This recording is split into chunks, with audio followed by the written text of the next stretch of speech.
Hey guys, welcome back to my channel, and it's Debsy, and the place to be, it's Debsy. Bloop, bloop, that's me. Boop, Debsy. Hey guys, and happy Tuesday. Yes, this is going up on Tuesday. Happy Tuesday, and I hope everybody had a great day and is having a wonderful week. So listen, we're gonna get right to it. This was a lot. There was a lot last night. What was last night? Well, listen. Last night was the shit show that's known as Jen Tran's season on The Bachelorette.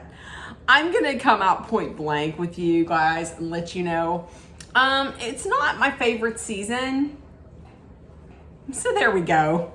Let's get into the nonsense that was The Bachelorette last night. Okay, so it's Fantasy Suites week, or as I believe, who was it? Was Zach? Yeah, it was the most whitest man and most, when I say whitest, I mean like opaque pantyhose white, like, woo, meaning bland, like the blandest man to ever wear the title of The Bachelor. I think it was Zach that called it Sex Week. Was it Sex Week? So it's Fantasy Suites Week. They're in Hawaii.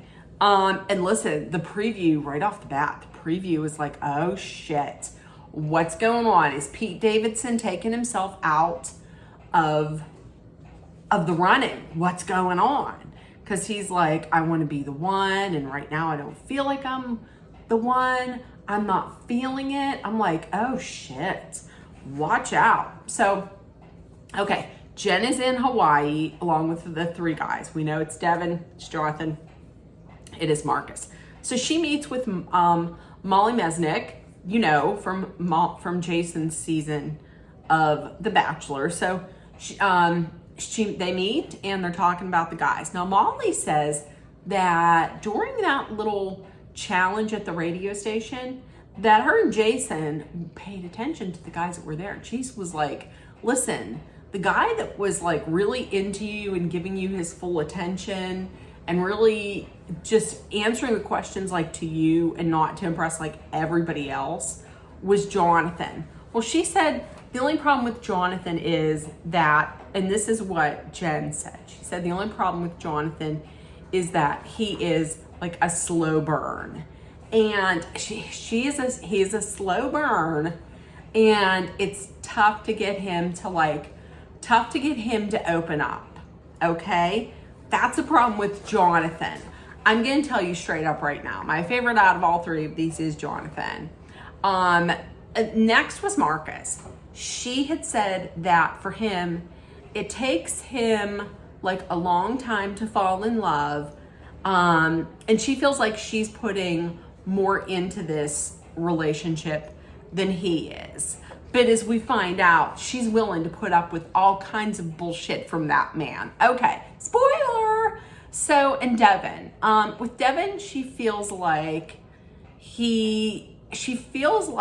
with him, she feels like she's the one who is the holdup. Like, is she sabotaging this? Because she said that like he's saying all the right things, and she's saying all the right things, but her question is does he really believe that, what he says, or is he just saying these things? Either way, she can't, like, she's afraid. She's afraid. So here's a guy who's saying everything you want to hear, and it's like, no thank you. But then here's Marcus, who's not saying anything to you about how he feels. And you're like, please, love me, pick me, choose me, pick me. Meredith. Listen, I'm going to tell you, this woman has a thing with men who just can't like emotionally commit. Because she did the same thing with Sam M. Remember? She put up with his bullshit. Ferocious love, keeping the main thing 10 toes down, until people were like, are you gonna get this clown out of here? And then she finally did. Okay, so meanwhile, while all of this is going on, Devin's golfing with Jesse. They're just talking, do you know, dude to dude. And he says it's bothering him that he told her that he loves her. She didn't say it back. So that's where he is. And he says, listen, hey, one of my ex-girlfriends cheated on me. So now I'm worried. The big thing I'm worried about is telling somebody I love them, and then they go out and tell somebody else that she loves the other person. You know what's going to happen. You know what's going to happen. So the first date is with Devin. Devin says to the producers that, listen, I'm going to need her to tell me that she loves me. I told her that I love her, but she didn't say it back to me. I'm going to need to know if this is if she feels the same way before I can build a life, around this whole thing. Makes sense. So where are they going? If anybody guessed that they're going on a helicopter ride, it's true. They're going on yet another helicopter ride. So she says that she says, I want to be in love with Devin. So obviously she's not there. She just needs like her heart to catch up with her head or whatever. I got so tired of her. I got so tired of Jen, and this is just starting off. Okay, so she tells him how much I'm trying. He's like, I love you. She's like, I'm really trying to get there. She's afraid to like fully lean into this because she's afraid that it's like too good to be true, and then he's gone, which I understand that, but it almost seemed to a point that like at some moments that I don't want to say that she didn't like him, but that, I don't know, that she wasn't enjoying it as much as she should have been. So Devin, and they're sit on this beach. This was the worst beach to sit on. This was like, they found the rockiest beach in all of Hawaii. So they sit down, they're talking. He's like, he just wants to get back to his normal life. He just wants to, get back home, continue with his life that he had before. He said he wants to buy a house. He wants to have kids. He wants to build a normal, stable life. And listen, I have written here, her answering him back about her feelings reminds me of someone who says thank you after you tell them I love you. That's to me what she gives me. And that was something that was not lost on Devin. I'm going to tell you this much. The wishy-washiness of Jen, this is getting old. And I have a question here. How is he still there if you're not sure that you can see a future with him? By this point, you're 1 week away from these guys meeting your family. You would think that by now she would be like, yes, I know I can see a future with him. I'm good to go. I am good to go. I am HOTTOGO. You can get me not in love with Devin yet. So there we go. You think there's gonna be dancing in this, did you? So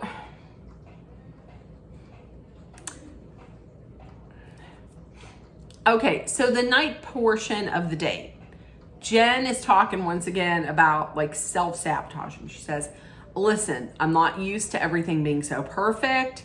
So when I see it, it just makes me want to run, like a runaway bride. He says, listen, I don't want you to feel the pressure from me, but listen, please tell me that you love me. I'm not going to tell you to tell me, but I need you to tell me. So please say it soon. He tells her, I love you. I'm ready for an engagement. And again with the thank you. Oh, thank you for being there for me. You're always there for me. Thank you for being there for me. That's not the appropriate. You don't know when you could be in love. She's like, I don't know when I could be in love. So I don't know when I can be in love. Why is he there then? Why are you stringing this man along? No. And once again, so they go to so it's fantasy suite. They go to the fantasy suites. I cannot be the only person who thought that this fantasy suite was lacking. This just looked like any random hotel room in, any suburb outside of any minor major city. It didn't look like, honestly, it looked chintzy. It looked like they were making out at Pier 1 or I don't know. I was gonna say the Olive Garden, not the Olive Garden. I just didn't, I don't know.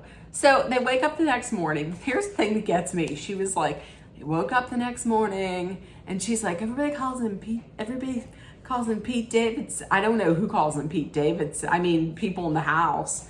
Everybody calls him Pete Davidson, but I'm here to tell you, he's better than Pete Davidson in every way. How would you? That's what I was like.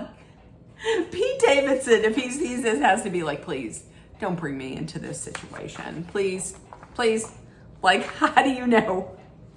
What does that mean? Did she sleep with Pete Davidson? Like, how would you know? So Devin, once again, he says, I love you, like a bunch of times.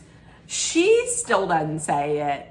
And listen, when she's walking away, things are looking tough. Things are looking tough for him. Now that outfit that she wore walking away, that outfit and the outfit she wore walking away from the fantasy suites with Marcus, listen, this one looked like a walk of shame. It was, it was that top and then her, sandals, like Birkenstock slippers that are clogs and like half socks. That was odd. That looked weird. That looked like a walk of shame outfit. Okay, so next up was Jonathan. Listen, I'm going to tell you, my favorite is Jonathan out of the three of them because I feel like Jonathan is the most genuine out of all of them. Does that mean that I don't like Devin? I like Devin. I felt bad for Devin this week. I felt terrible for Devin this week. But my favorite out of all of them was Jonathan, except for the fact, listen, thank God, no helicopter. But they went to eat donuts. And the only thing I like about Jonathan was that he had to be convinced to eat sugar and have a cheat day when he was on vacation in Hawaii. That's kind of a red flag for me. Like, if it was me that was the Bachelorette and he was like, I don't know, I can't have any refined sugar and I can't really eat these, I'd be like, oh, thank you for your service, I will see you.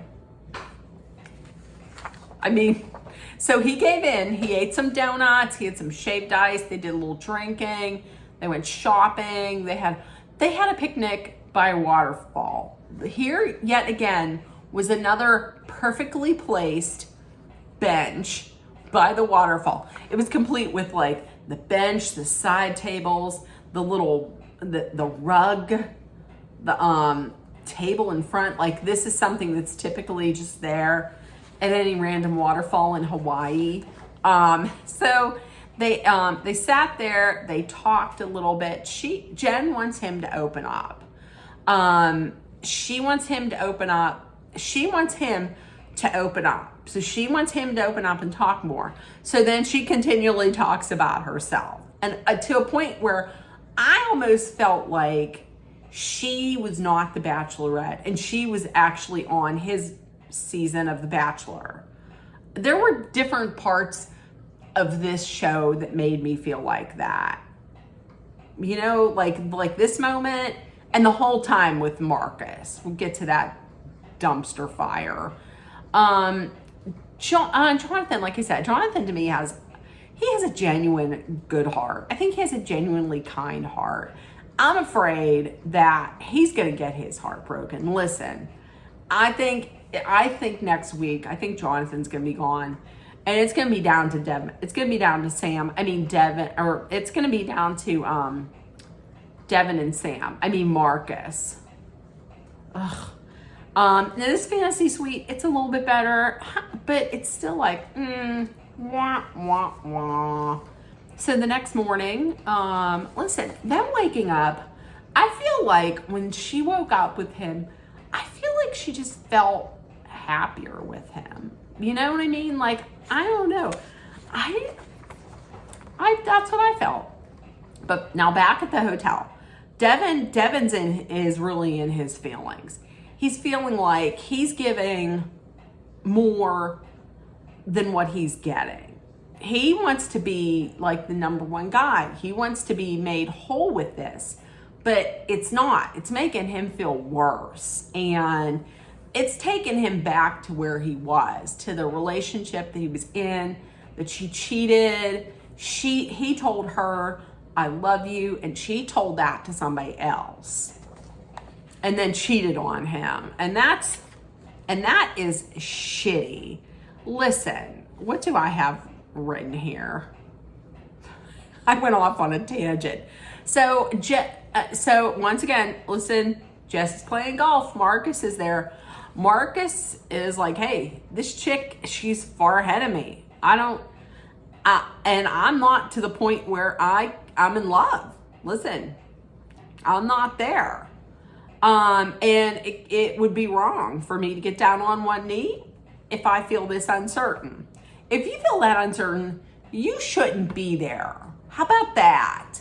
If you don't think that you're in love with her, you shouldn't be there. That's it. Because listen, I'm going to tell you. And he says, wait. He says he needs to find out if she's his person, or is it time to go home? You know which one I say he should do. Does he love her, or is he just lying to himself about how he feels? Or is he just trying to get some free, vacation and some fame? I'm going to tell you right now, who wouldn't have been talking all this BS about I'm not in love, I can't get there, I don't know if I can get there. Grant wouldn't be doing that. Or Spencer wouldn't be doing that. Listen, I feel like a lot of these people on this show shouldn't be on the show. Rather, they should go to therapy and get help with all this before trying to fix themselves by going on a reality show. A dating show nonetheless. But you know what? Now that I say it, no. I'm glad she got rid of Grant, because out of everybody that was on this season, I don't know of that many people that I would want to see as the Bachelor. Grant, yes, I will watch that. I liked Grant. Spencer, yes, I will watch that. I loved Spencer. There's very few others that I would watch. Very few others. As a matter of fact, those two that I just mentioned, those might be the only ones that I would watch. So, okay, Marcus has the last date. Girl, you are absolutely farther along than Marcus. I'm pretty sure if there are guys watching at home, I'm pretty sure there are guys at home that are farther along than Marcus. She says to the producers, listen, I love him. He is definitely her number one. He's 100% her number one. So listen, they go out on this boat, they're talking, they're kissing. He has all the personality of a statue, or all the personality of a scarecrow. So he's the one that is feeling the least. He's the one that has the least feelings for her. He's the one that gets the coolest date. They go snorkeling with some glow-in-the-dark manta rays. Let's talk about what the other ones got. Okay, there's yet another helicopter ride with Devin.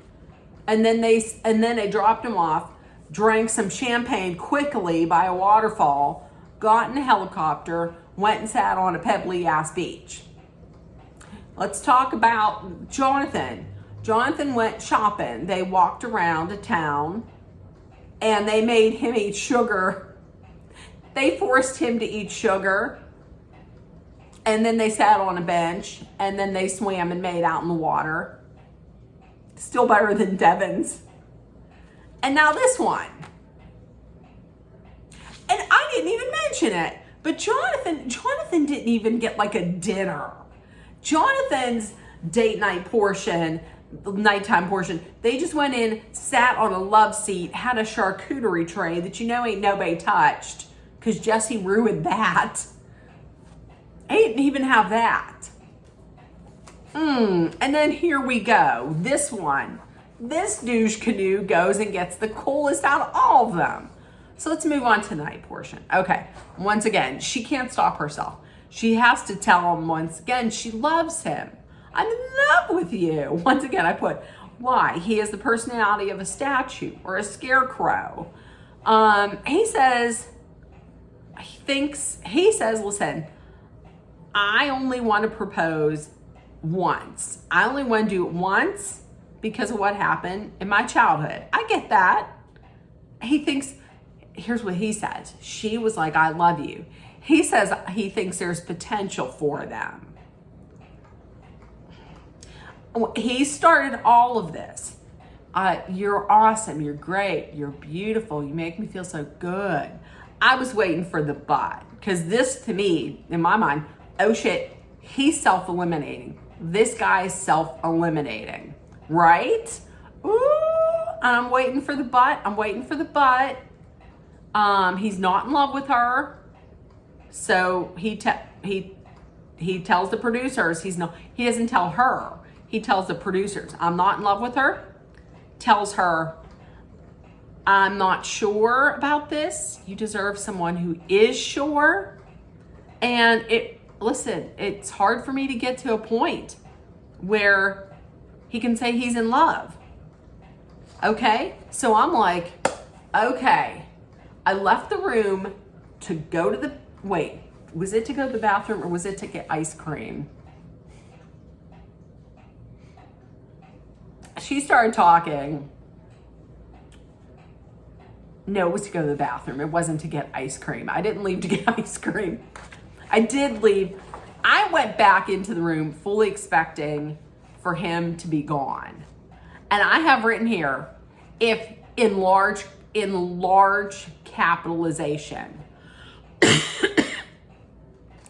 if he does not leave and she keeps him, I will lose my mind. It will literally fall out my ear.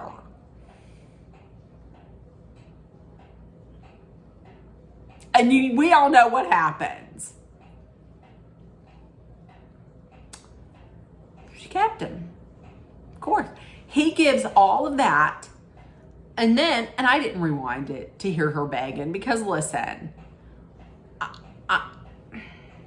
but apparently he was like, okay, we got this out of the way. I don't love you. What's up with this fantasy suite?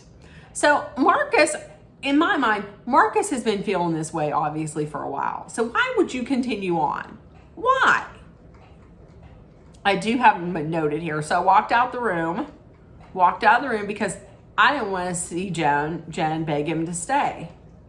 And I had to pee. Came back in the room to see that he is still there.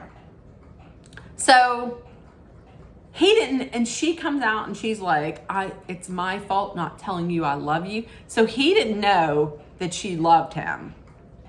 And now she's and I have, which I have written down, and now she's staying there because he wants this. Listen. So, of course, he's staying there.